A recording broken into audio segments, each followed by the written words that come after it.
today's video mga ka-DIY, ito yung ating accordion pleats and knife pleats combination part 5 or design 5. Sa magtatanong kung paano natin ginawa yung ating accordion pleats and knife pleats, hanapin lamang ang video na to. Accordion pleats and knife pleats design 1. So ang gagawin natin dito sa ating part 5 design sa ating accordion pleats ay magme-measure muna tayo ng 3 inches to 4 inches depende sa taas ng gusto nyo. At ipipin natin yung first and second pleats, ipapartner natin. Then, yung pang second pleats, ipipin natin pa letter L. Ayan. Pa straight line. Hindi siya pa diamond. Pa straight line na pahiga. Ayan. So, pagdikitin natin yung mga pleats. Ayan. So, gagawa tayo ng straight line hanggang sa dulo ng last pleats. Ganyan. So, ganyan na po magpin. Ayan. So, hatakin mo yung isang pleats na galing sa pinagpinan at ipipin sa kabilang pleats para magkaroon siya ng pahiga na lines. Ayan. So, dapat magpantay yung sa taas. Yung haba niyang 3 to 4 inches. Ayan. So, ipipin mo lang para magkaroon siya ng straight line na pahiga. Ayan. So, hanggang dulo ng pleats yan ha, mga ka-DIY. So, ito na, tapos na natin nagawa yung first straight line. So, ang next naman, ipipin natin yung sa last pleats. Ayan, pagdikitin natin yung dalawa. Ayan, para magkaroon tayo ng square design. Ayan. So, ipipin naman natin yung isang pleats dito sa naunang pleats. Ayan, pa letter L para maging square yung design ng ating mga pleatses. Ayan. So, yung kadalasan natin ginagawa sa mga design na double pleats ay pa-diamond. So, ito naman ay pa-square design. Ayan.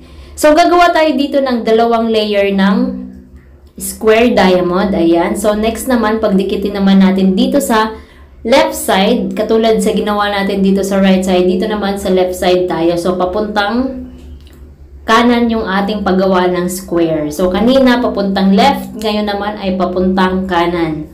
Ayan. So, ganyan lang gumawa ng pa-box or square design.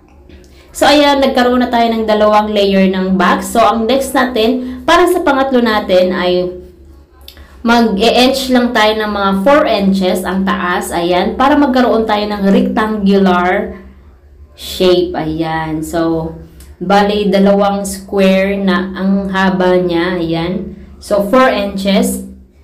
Ang haba niya para magkaroon tayo ng rectangular design. So, ganun pa rin yung process ng paggawa. Ayan. So, ito na. Nakagawa na tayo ng dalawang layer na square sa taas at sa gitna yung rectangular at dalawang layer ulit sa baba. Ayan. So, ayan yung design natin ngayon. Square and rectangular design. So, dito naman sa ating laylayan, ayan, yung mga excess natin na tela. So, ifo-fold natin pa rose fold doon sa pinagpinan natin ng ating mga square design.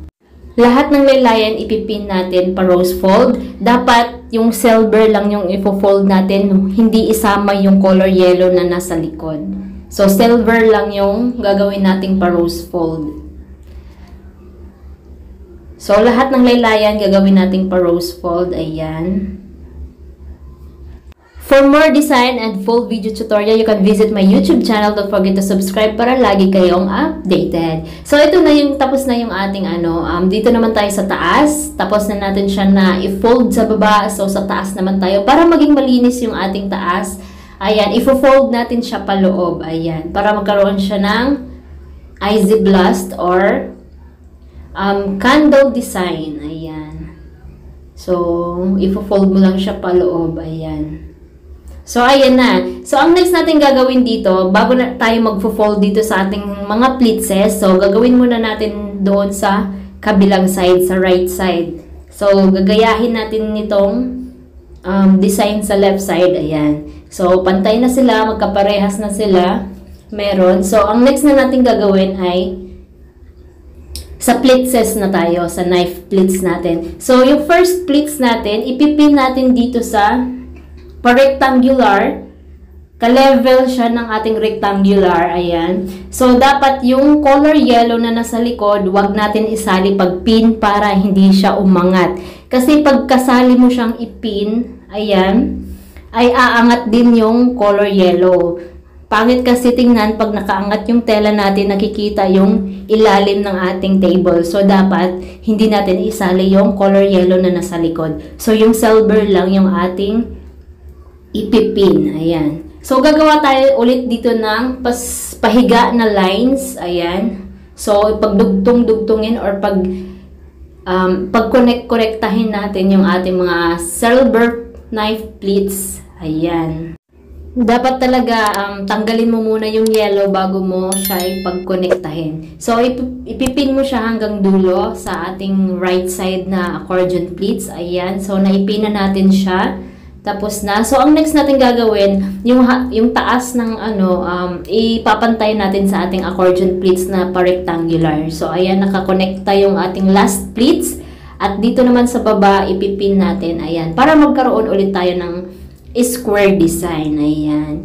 So, yung last pleats, ipipin na naman natin dito sa naunang pleats para magkaroon siya ng box or square shape design. Ayan. So, pag kukorektahin mo lang sila ulit, ayan, ipin mo lang siya.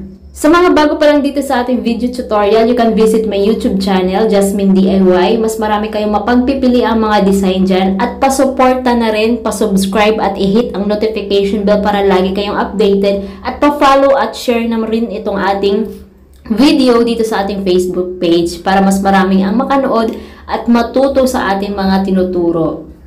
So, ito na, tapos na yung ating last pleats na pinagko-connecta at pin. Ayan. So, kinokonnecta na natin dito sa ating left side na accordion pleats. So, ang next naman natin gagawin dito ay ifo-fold natin, pa-rose fold yung mga laylayan ng ating pa-square design. Ayan. So, yung silver pa rin yung ating ifo-fold. Huwag isali yung color yellow. I-fold lang natin yan lahat papunta dun sa right side para magkaroon tayo ng London Bridge design. So, ayan. London Bridge yung tawag ko dito kasi para siyang tulay. Ayan. May poste, dalawang poste at tulay yung sa gitna yung mga square design. So, London Bridge yung tawag ko dito sa design na to. So, ito na. Tapos na. Ito na yung result ng ating ginawang design number 5 ng ating accordion pleats and knife pleats combination. So, ayan, sana nagustuhan nyo at nag-enjoy kayo sa video tutorial natin ngayon. Please subscribe to my YouTube channel para lagi kayong updated at i-follow at i-share itong ating video sa ating Facebook page. Napakalaking tulong ito sa akin ang pag-share nyo ng ating mga video dahil mas marami ang makanood, matuto sa ating mga video at magkaroon ng mga idea lalo-lalo na sa mga nagtatayong small business na mga katulad ng catering at sa mga baguhan, sa mga beginner na gustong matuto at para magkaroon din sila ng mga idea. Maraming salamat sa inyong lahat, sa inyong suporta. Ingat kayo palagi at God bless everyone. See you on next upload!